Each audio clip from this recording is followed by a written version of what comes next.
2019 жылдын 4-5 декабрында Жусуп Аласагын атындагы Кыргыз Улуттук университетинин педагогикалык факультетинин 10 жылдык мааракесине карата факультет республикалык мугалими илимий педагогикалык журналы менен биргеликте өлкөбүздөгү жогорку окуу жайлардын студенттеринин арасында «Мен мугалим болом 2019» аттуу биринчи республикалык сынакты уюштуруу өткөрүлдү.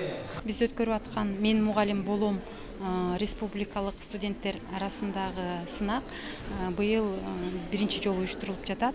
Муну уюштурушунун эң негизги максаты ошол педагогикалык адистикке студенттерди тартуу, ошолордун кызыгуусун арттыруу, анан педагогикалык кесиптин аброюн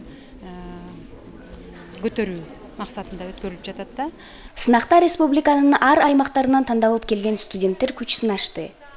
Сынактын биринчи турунда конкурсанттар Бишкек шаарындагы 66 мектеп гимназиясында календардык план боюнча сабак өтүштү. Ал эми сынактын экинчи туру университеттин чоң жыйындар залында улантып, алгач алар өзүнүн презентациялашып, андан соң педагогикалык кырдаалдардан чыгуу, логикалык жана жалпы кругозорго байланыштуу суроолорго жооп беришти. Ошондой эле студенттердин өздүк портфолиосуна да атайын баа берилди. Жалпысынан ар бир студенттин мыкты даярдыгы баамдалып турду. Антсе да алардын артындагы түйшүктүү насаатчылардын эмгегин баса белгилеп кетишибиз керек. Калыстар тобу да ар бир катышуучунун өзгөчөлүгүнө тереңден көңүл бөлүү менен баа беришти. Иш-чара салтанаттуу сыйлык тапшыруу аземи менен жыйынтыктады. Иш-чараны уюштурууга көмөк көрсөткөн жана ага демирчүүлүк кылган мугалимдерге тең ыраазычылык билдиребиз.